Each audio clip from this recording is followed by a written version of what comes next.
Olá, mais uma vez de volta. Eu sou Karina Pizzini, editora do canal Indústria 4.0, e hoje eu converso com o Túlio Duarte. Túlio Duarte é vice-presidente de ecossistema da CAT, sócio e também diretor de operações. É isso, Túlio? É isso Da mesmo, Karina. Harbour, certo? Isso Da mesmo. Harbour Inteligência Industrial, pioneira em soluções 4.0 para controle de produção e qualidade. Formada em Ciências da Computação pela Universidade Federal de Santa Catarina, atuou em mais de 150 projetos industriais no Brasil e no exterior. Co-fundador e ex-diretor do Grupo Vertical Manufatura 4.0 da CAT, já liderou iniciativas para acelerar a adoção da indústria 4.0 no país.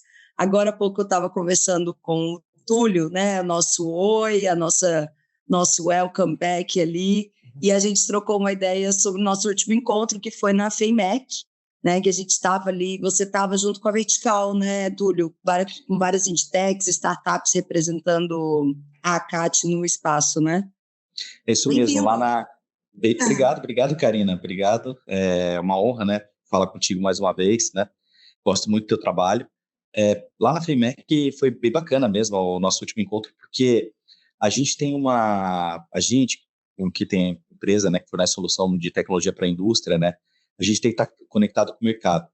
E a gente entende que, por exemplo, a fabricante de máquina e equipamento e o público que vai visitar esse tipo de feira está buscando levar a digitalização para a sua fábrica, né? Porque a máquina que ele compra ele já saia com aplicativos que diga quanto que gastou de energia, como que está a eficiência, se a máquina vai quebrar ou não. E a gente, conversando com os organizadores da feira, entendeu que faria sentido a gente trazer um dos grupos mais organizados aí no tema de indústria 4.0 para se reunir num lugar da feira para apresentar essas tecnologias, então mesclar, além das tecnologias tradicionais de máquina e equipamento, a tecnologia digital, né, as edtechs, que levantam e trazem a indústria 4.0 e trazer as novidades, né, o que está na crista da onda do que se pode ser utilizado na fábrica para digitalização. Não, legal, você já deu uma super introdução, mas espera aí, vamos por partes. Tá Eu bom. queria que a gente fizesse um aquecimento aí, pegando aí já esse começo com várias informações. Eu queria que a gente voltasse um pouquinho para entender um pouco do teu contexto profissional que te traz até aqui e também agora porque que a gente está tendo essa conversa, né, com esse especial voltado para o BIG, a cobertura do programa Brazilian Techs in Germany. Então, pela tua trajetória profissional, e pelo que você já trouxe agora de cara também, toda a tua trajetória me parece muito voltada em diferentes momentos e atuações, seja na prática como empreendedor ou como líder, né? E também um grande entusiasta do ecossistema de inovação industrial, incluindo o cargo voluntário da Associação Catarinense de Tecnologia, a CAT. Confere, né? Eu queria saber um É isso pouquinho mesmo. sobre isso. Se eu estiver errada, você já me corrige. Eu queria ouvir um pouquinho de você sobre essa relação da tecnologia industrial e do ecossistema de inovação para eu entender quem é o Túlio no meio disso tudo, desse tal ecossistema, que depois eu vou querer saber um pouquinho mais também. Eu vou começar com uma frase que a gente fala muito aqui, tá? Que inspira a gente muito aqui no ecossistema, tá? Que a gente fala que quando a maré sobe, sobe para todo mundo, né? Então, com base nisso, a gente aqui na Harbour, a gente se organizou junto com outras empresas de tecnologia para fundar dentro da CAT um grupo, né, que se chama Vertical, que reúne as empresas de tecnologia para manufatura, para a indústria. Esse grupo inicialmente começou com 8 empresas, né, participando, hoje são mais de 116 empresas especificamente para a indústria, né, de manufatura, e dentro aqui da Associação Catarinense de Tecnologia, a gente é um de 11 grupos que tratam temas específicos, né. Isso foi uma provocação da própria associação, né, por que as empresas que estão atuando na mesma área de negócio não se reúnem para ganhar mais visibilidade, ajudar que o tema que elas defendem avance dentro do mercado, mostrar mais autoridade, mais competência, encontrar novos mercados juntos, crescer juntos, né, dividir despesas, despesas e compartilhamento. Foi isso que a gente fez lá na FEMEC, a gente dividiu, no fim das contas, a despesa, né, a gente compartilhou um instante. Então, esse trabalho em grupo é uma das coisas que compõe aqui o nosso ecossistema. São mais de 1.800 empresas de tecnologia associadas na CAT. E dentre dessas 1.800 existe saúde, educação, pessoas, varejo, segurança, smart cities, agro, e também a vertical energia, né? E a vertical manufatura, a qual eu fui diretor por 7 anos, como trabalho voluntário. Então, aqui na Harbor, eu sempre trabalhei com a parte ali operacional e de tecnologia, né? Então, comecei aqui programando, né? Depois me tornei sócio aqui da empresa ao longo do tempo, mas sempre entregando, né? Ou implantando, ou atuando, ou organizando aqui equipe, ou programando mesmo, ou desenvolvendo solução. Então, meu foco sempre foi na parte operacional técnica aqui. Como parte de acreditar que quando a maré sobe, sobe para todo mundo, a gente combinou aqui de, pelo menos um dos sócios, de se dedicar ao trabalho voluntário lá na Associação Catarinense. Eu fui lá como parte do meu próprio desenvolvimento pessoal, né? Que liderar, eu não nasci ou almejava ser empreendedor. Aconteceu por uma questão de ser uma empresa de pequeno porte aqui, que estava almejando crescer e eu queria ficar. Foi o arranjo que a gente fez aqui dentro da empresa, né? Então, eu fui aprendendo, né, como me tornar aí um líder ou da área que eu atuo, ou talvez um empreendedor, não sei que palavra seria melhor, mas na prática. E essa convivência, né, esse trabalho voluntário lá, me ajudou a desenvolver pessoalmente, né, outras competências que às vezes um perfil técnico, como era o meu, não é tão afiado. Então, lá eu comecei a liderar um grupo, que é o grupo da Vertical Manufatura. A gente uma das decisões que a gente tomou dentro do grupo era que a gente, como grupo, deveria empunhar a bandeira da indústria 4.0, e empunhar significa que a gente tem, né, como missão acelerar a adoção dos conceitos e soluções da indústria 4.0 no Parque Fabril brasileiro, e nesse mote a gente desenvolveu conhecimento. Primeiro, organizamos o conhecimento em uma série de palestras, então eu faço às vezes muitas palestras sobre o tema de indústria 4.0, justamente para difundir esse conhecimento de maneira organizada. A gente participa de ações, como a Big, que vai acontecer agora, esse ano, a gente participa de reuniões, comitês, apresentações, a gente faz demo day, a gente vai dentro das indústrias que querem conhecer, faz apresentação, enfim, a gente vai construindo o nosso próprio mercado e orientando também o mercado qual é o caminho, né? Porque quando você tem uma novidade muito grande, você não tem já uma estrada pronta para falar, vai por aqui que é sucesso. Então, no meio dessa névoa, a gente vai encontrando um caminho e orientando para que as indústrias, no fim das contas, acessem de maneira mais rápida, mas também façam escolhas mais certas, né, mais precisas, né, errem menos, né, acertem mais. Então, esse veio o trabalho que eu fiz. Paralelamente, né, eu trabalho na Harbor, então a gente, no tema da indústria 4.0, a gente construiu uma solução voltada para esse tema, né, utilizando o know-how que a gente já tinha aqui. Então, eu estou aqui na Harbor faz 23 anos, né, desenvolvendo e entregando para a indústria. Então, todo esse know-how que a gente foi adquirindo ao longo do tempo, fomos transformando numa solução. Essa solução é uma solução escalável e a gente foi, então, paralelo, escalando uma solução no modelo startup para a indústria, que é uma coisa bem difícil de fazer, e tocando o grupo da Vertical Manufatura. Encerrado o meu ciclo como diretor da Vertical Manufatura, eu fui convidado pela CAT para assumir uma nova posição como vice-presidente de ecossistema. Então, produtos e serviços da CAT estão sob minha responsabilidade, e produtos e serviços significa fatiar a jornada de uma empresa de tecnologia de qualquer área em etapas e garantir que a CAT está oferecendo produtos e serviços que acelerem a passagem da jornada dessa startup por cada etapa até a escala global. Esse é o papel da associação, né? Você deixou muito claro o teu processo junto com a CAT. Ela também exemplifica muito desse ecossistema. Em que parte desse ecossistema de inovação se encontram a associação e mesmo Inditex como a Harbor, que já tem aí uma trajetória mais longa, né? Você conseguiu consolidar isso através da CAT, mas eu queria que a partir dessa experiência desse hub de inovação, dessa associação, desse coletivo, né, de pessoas inovadoras, o que tem sido desenvolvido para alimentar esse ecossistema e se você pode ajudar a, a me esclarecer um pouco. A gente fala tanto do ecossistema de inovação, ecossistema de inovação. Você falou de vários atores atuando diretamente com a CAT, imagino que seja um pedaço disso. Você pode me ajudar a esclarecer? Claro, e esse eu falo de boca cheia porque esse realmente é um trabalho que dá orgulho aqui para a gente, tá? A gente começou como associação de empresas para resolver o problema do empresário, né? O empresário de tecnologia. Eu não consigo trazer um plano de saúde para minha empresa, né? Então vamos se juntar aqui, trazer uma companhia de plano de saúde e vamos compartilhar esse plano e aí todo mundo consegue oferecer para os seus colaboradores. Eu não consigo, na época, tá? Ter uma internet, vamos compartilhar, vamos assinar uma internet por prédio inteiro e vamos subdividir, né, para ficar mais acessível, as empresas irem evoluindo. De associação, a gente começou a puxar como associação um tema que para uma empresa de tecnologia é o tema de inovação digital, né?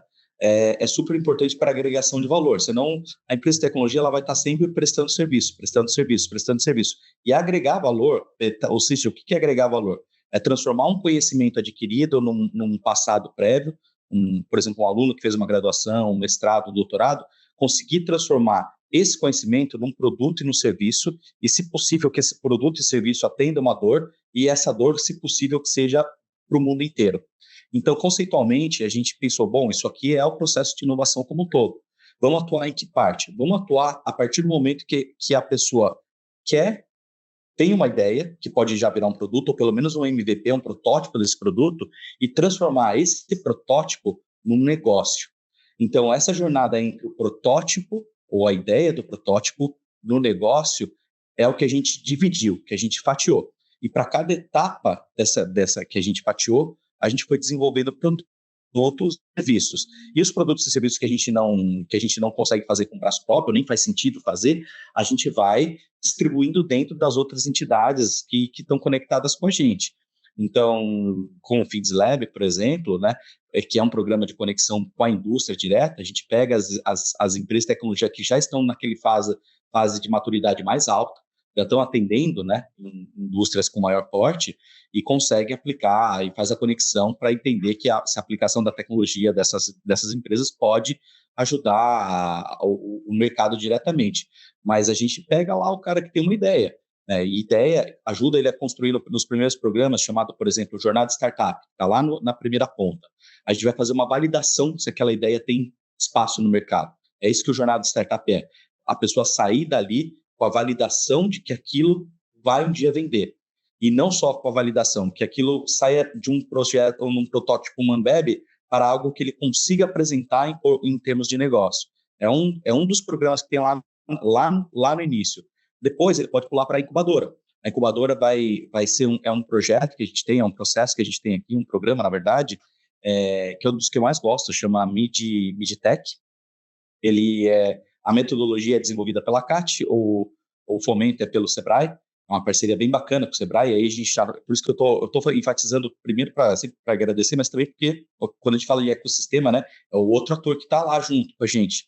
E aí é inserido 12 consultorias durante 2 anos para que essa empresa transforme aquele produto e consiga ter processo, veja a parte jurídica, a homologação, construa uma máquina de vendas para esse produto, um processo comercial, uma estruturação de pessoas lá dentro, porque sem pessoas também o produto não vai para frente. Então, a incubadora vai deixar o cara lá com a nota fiscal na mão. Com a nota fiscal na mão, ou seja, já vendi para alguém, ele pode acessar um programa de conexões com o mercado e falar, olha, vocês não querem, vocês estão com essa dor? Eu já atendi, eu já validei, eu já tenho até cliente. Será que eu não consigo colocar aí? Então, ele já chega mais preparado, com mais casca, né? Com mais milhagem para atender uma indústria, e uma indústria de grande porte. Porque quando você senta na frente de uma Vale, de uma Petrobras, que são indústrias de grande porte, às vezes elas demandam algo que precisa de uma certa milhagem, de uma certa maturidade em termos de produto, mas também em termos de empresa, né, em termos de fluxo de caixa.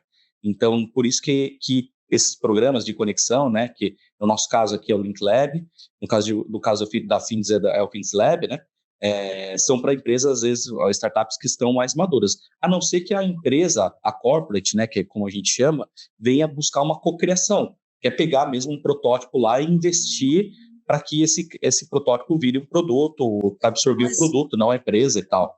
O ponto é que esse ecossistema seja organizado, seja partindo de uma associação, de uma federação, e precisam de atores de diferentes setores, né? Iniciativas públicas, privadas, coletivos, organizações, para que isso funcione. Você falou da jornada, eu conversei com o Elton, da Fabs, com o Cláudio também, todos me trouxeram essa perspectiva da jornada enquanto caminho, pensando naquele engenheiro que recém se formou, mas tem uma ideia, às vezes vem de um TCC, com uma ideia querendo explorar, ou de uma ideia de mestrado.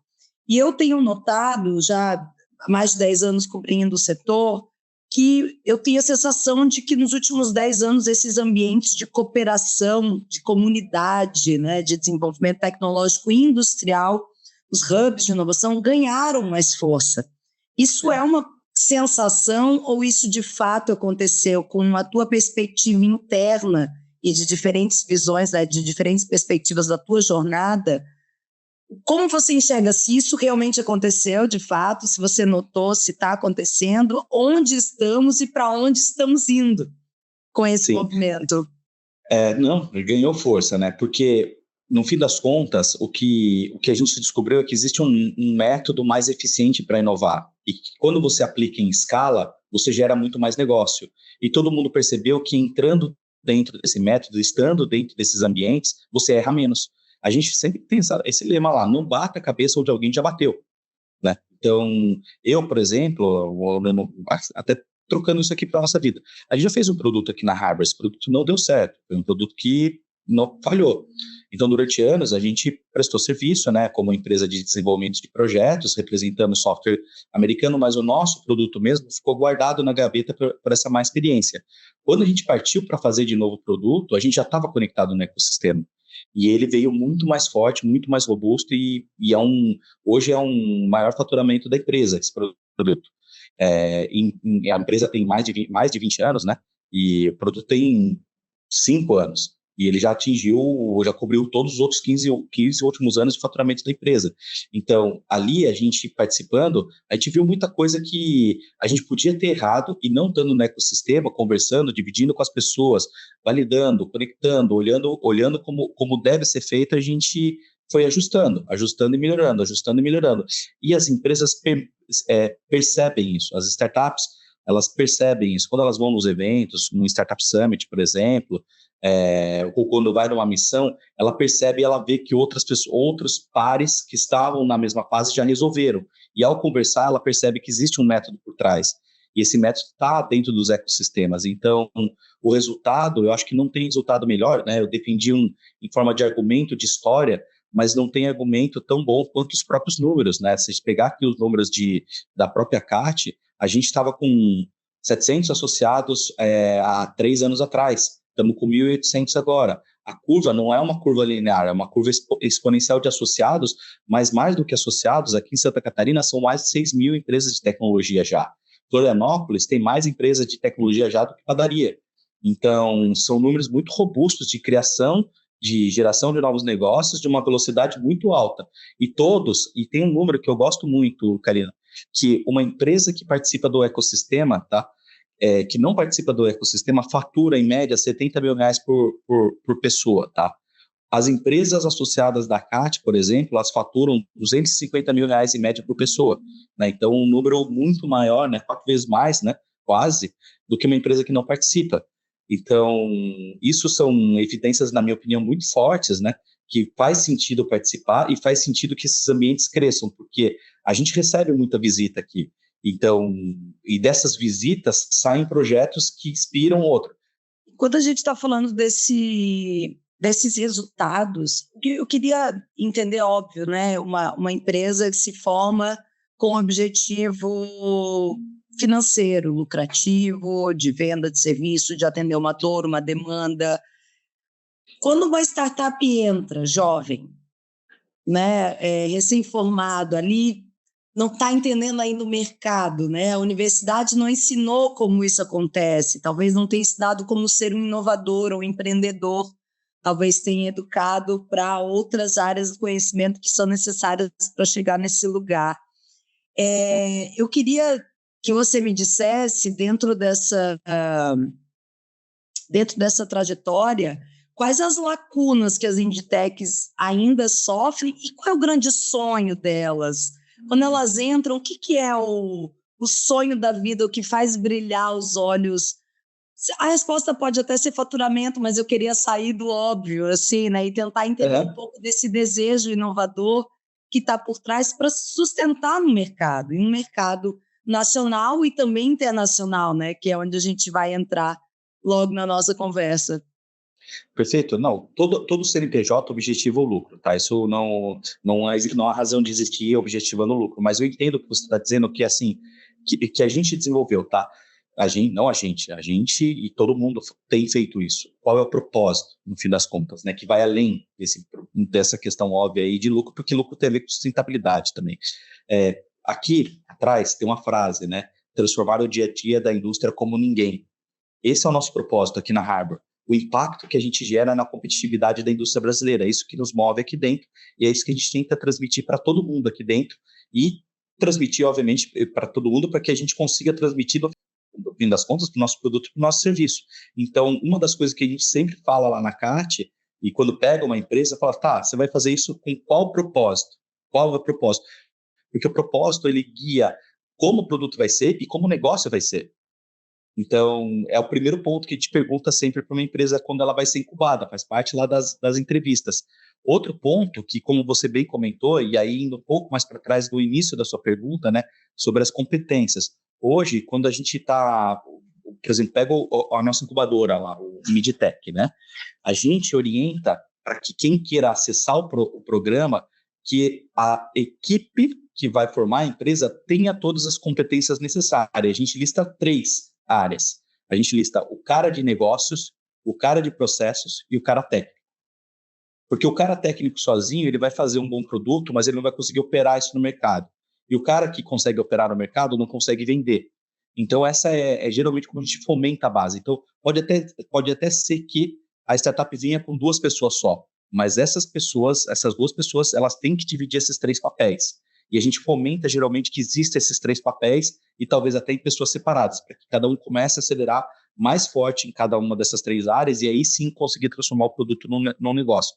Então, você vê a empresa que não participa de um ecossistema, ela demora para entender, às vezes ela está seduzida pela tecnologia. O cara fez 5 anos de engenharia ou 4 anos de computação, ou fez um curso técnico mais engenharia, e às vezes ele está cego pela tecnologia e não pelo problema, não pelo negócio, não pela venda. E às vezes ele acha até demérito fazer venda, fala, pô, eu estudei 5 anos de engenharia para ir para vendas, eu quero aplicar meus conhecimentos aqui, técnico mesmo. Então, e é por isso que a gente alerta, a gente fala, a gente trabalha esses perfis para que vire um negócio. E isso aí é uma coisa que é 2 pontos que eu coloquei, propósito e as competências, puxada aí pela tua pergunta. Só isso aí já dá um ganho na empresa de anos no tempo que ela passa, entendeu? Para montar o produto certo e o serviço certo e conseguir não morrer, né? Só um número também que eu gosto de falar, né?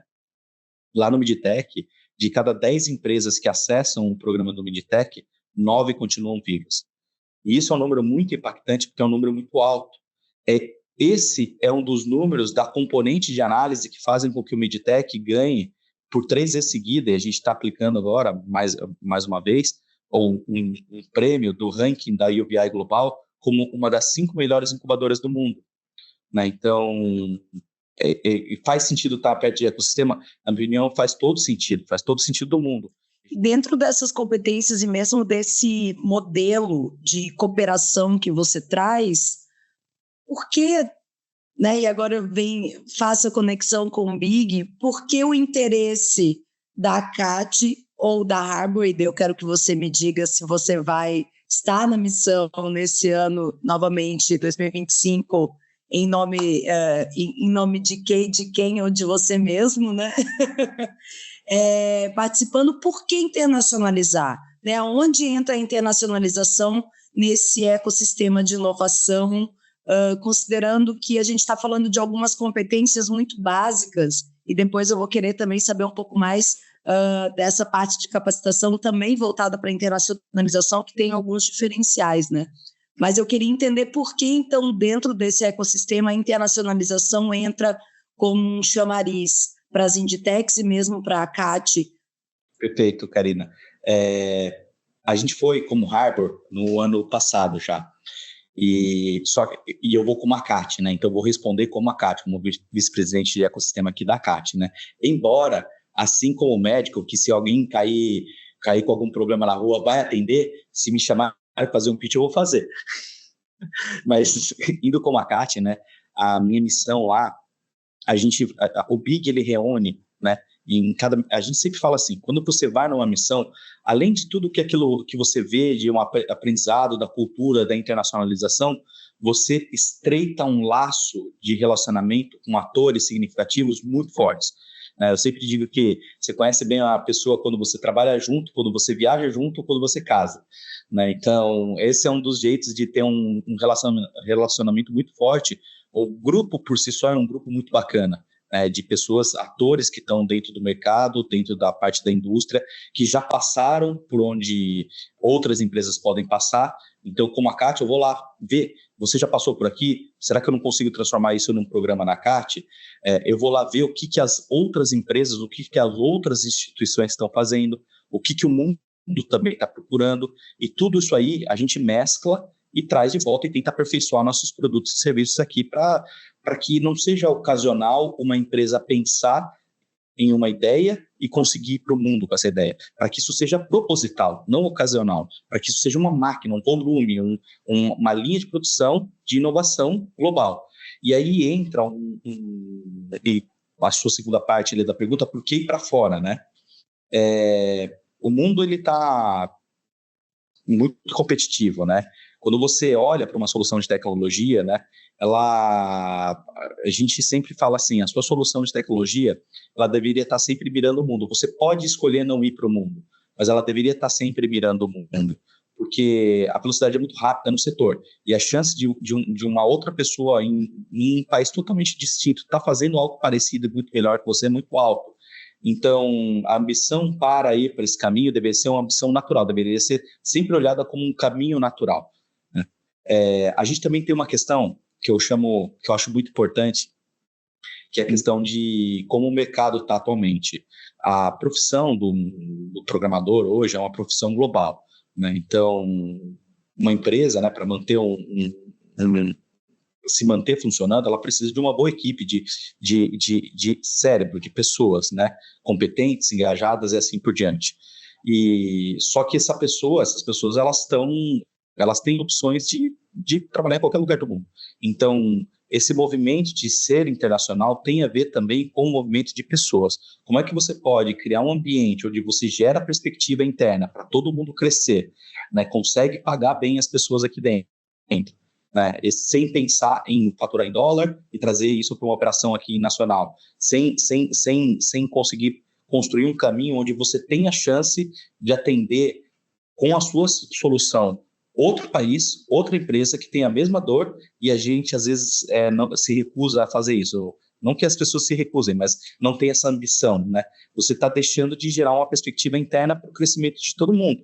Então, o caminho natural das empresas deveria ser sempre sem pensar. Por que isso não acontece? Esse aqui é um ponto que eu acho sensível aqui para a gente. A gente tem um benefício e um malefício de ter um mercado de 200 milhões de pessoas aqui dentro do Brasil. Então, às vezes, a gente cria a solução pensando no nosso umbigo, porque esse umbigo é grande, é bom, é suficiente para todo mundo.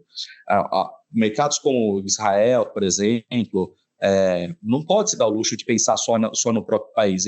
Então, eles já nascem orientados a isso. A gente não nasce orientado a isso porque a gente tem opção. A gente tem essa opção e, às vezes a gente não executa. Então, essa chave de mentalidade que a gente está tentando virar dentro das pessoas aqui, dentro da instituição. porque daí sim a gente vai surgir cada vez mais negócios, cada vez negócios mais robustos, e é por isso que muitas vezes um ecossistema se mede pela quantidade de unicórnios, porque provavelmente ali já está virada a chave, já faz parte da cultura dos empreendedores que pertencem àquele ecossistema e para o mundo. E para o mundo, inevitavelmente, em algum momento, essa empresa vai virar um unicórnio.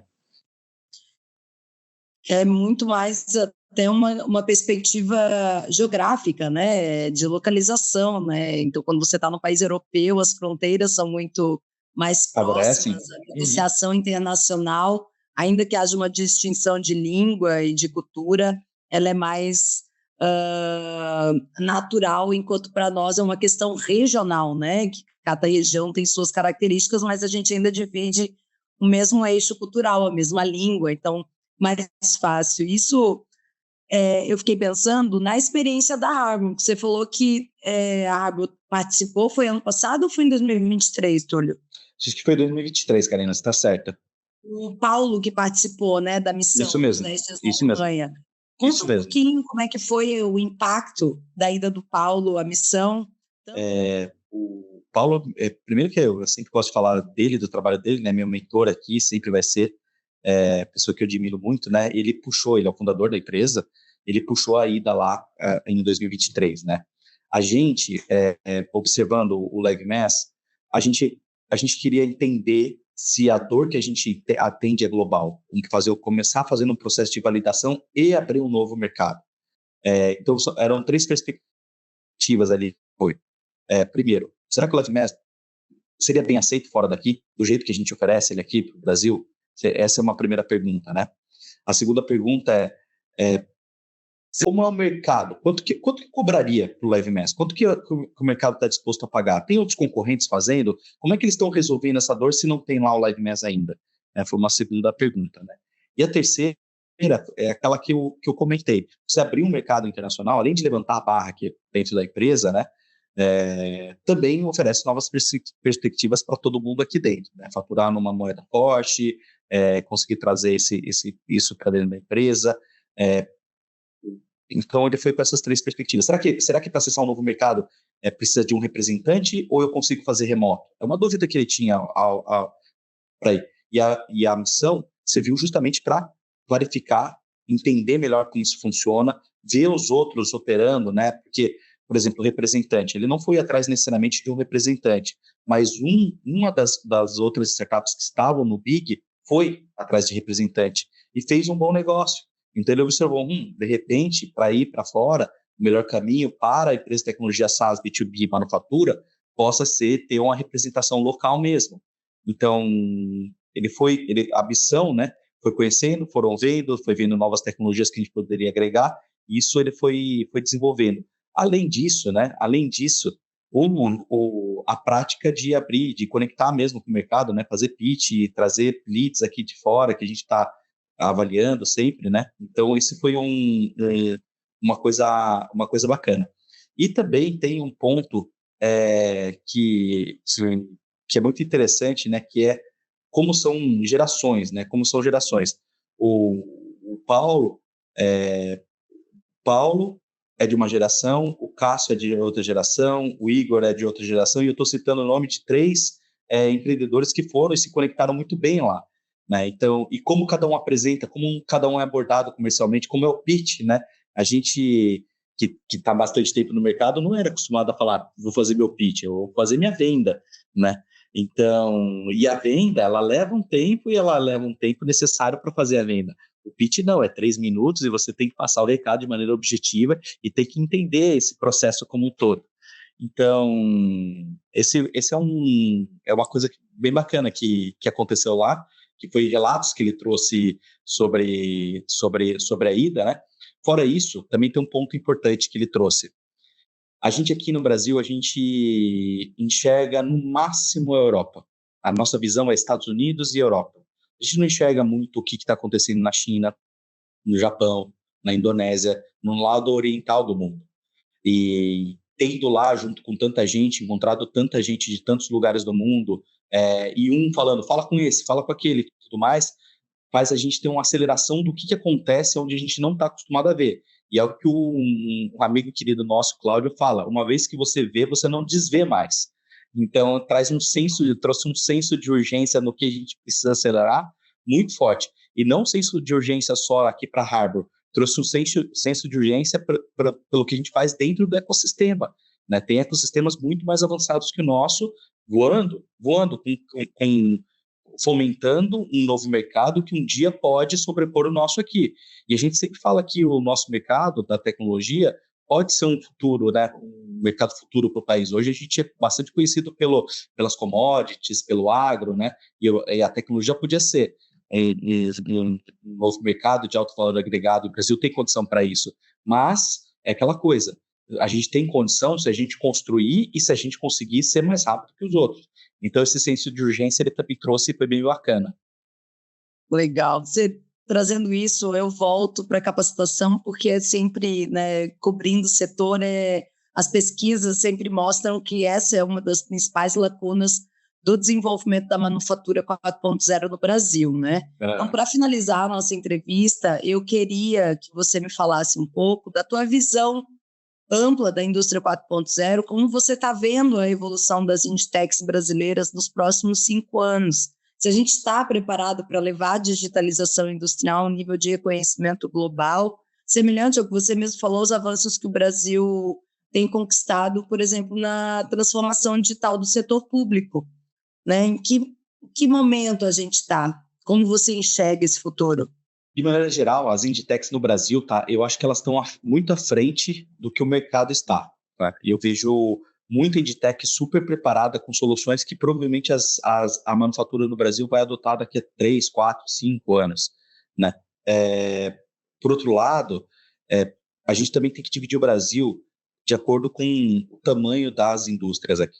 As indústrias de grande porte, elas têm uma inércia para começar, mas quando elas começam, elas imprimem um ritmo muito bom de adoção. Então, elas estão indo, na minha opinião, estão indo bem. E eu sempre falo que, assim, estão indo bem como?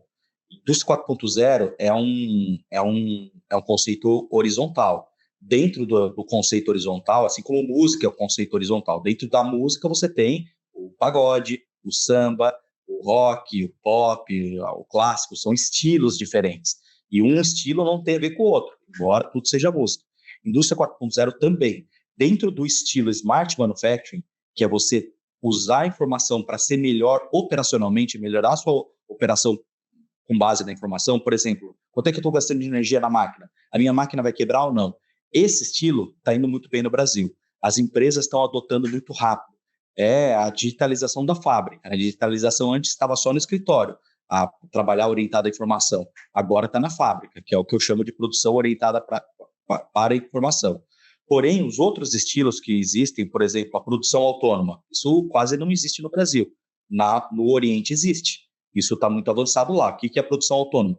Literalmente, o cara apertar um botão e quase tudo funciona sozinho. Uma coisa meio Jetsons. O estilo, um outro estilo que é a personalização em massa. Na Alemanha, eles estão buscando isso aí, né, de você conseguir construir um modelo de fábrica altamente flexível para quase produzir um produto por pessoa de maneira diferente. Aqui no Brasil, não. Aqui no Brasil, esse modelo quase não se fala ainda. E um último estilo que eu queria citar, tem vários ainda, tá? Mas um último que eu acho que vale a pena citar, porque eu acho que esse que faz a diferença muito no conceito da indústria 4.0, de competitividade. Porque você pode ter competitividade sendo melhor de maneira operacional, ganhando na excelência operacional. Mas você também pode ser mais competitivo ganhando num produto melhor, ganhando na receita, né? Que é o produto inteligente, né? O produto inteligente, por exemplo, eu sempre falo que, assim, no Smart Manufacturing, você faz o carro bem feito. No produto inteligente, você coloca a direção autônoma, todo mundo quer um carro onde você não precisa mais dirigir. E no novo modelo de negócio, você consegue fazer esse carro gerar dinheiro para você, enquanto a gente está aqui fazendo essa conversa, esse podcast. Né? Então, esse último estilo aqui, de produto inteligente e novos modelos de negócio, eu acho que só nos Estados Unidos está avançando de maneira acelerada. O Brasil tem condição. A gente aqui é criativo, a gente sempre está inovando, é um povo inovador aqui, o Brasil, tá? E a gente tem condições técnicas de melhorar os nossos produtos, a geladeira inteligente, que o micro-ondas inteligente, o carro inteligente, a roupa inteligente, isso a gente consegue. Por quê? Porque a gente tem uma indústria muito bacana e a gente já tem bons ecossistemas que conseguem adicionar rapidamente essas competências dentro da indústria. Mas a gente ainda não está trabalhando, em termos de maturidade, a gente não está trabalhando essa perna. Então, eu diria que no estilo Smart Manufacturing e digitalização de fábrica, isso está indo bem para indústrias de grande porte e médio porte também, pequena menos. Agora, os outros estilos, somente uma ou outra indústria de grande porte está indo bem no Brasil, e lá na Europa e principalmente na Ásia, esses outros estilos estão indo com mais velocidade. Mas também, quando se passar muito de 5 anos, eu já vou virar o meu olho um pouco, que nem eu comentei, externar aqui um receio do que pode ser, de fato, a nossa indústria. Talvez seja uma indústria muito regional, muito de baixo valor agregado, e acho que isso não é um caminho bom para o país. Acho que um caminho bom para a manufatura é sempre mirar alto valor agregado, e no fim das contas, tá? A gente também está falando de que uma indústria competitiva é uma indústria que traz emprego, traz dinheiro, traz boas. Você vê, um engenheiro formado numa universidade que não vai achar lugar para trabalhar numa indústria, olha a possibilidade de desperdício, né? Um médico que pode atender dentro da indústria também, a indústria exige médico, exige professor, exige treinamento. Então, eu acho que a gente chega lá. Está todo mundo trabalhando, e aí eu digo todo mundo trabalhando, que nem a gente acabou de fazer parceria com a FinSlab. Está todo mundo trabalhando para que isso seja, sim, em menos de 5 anos.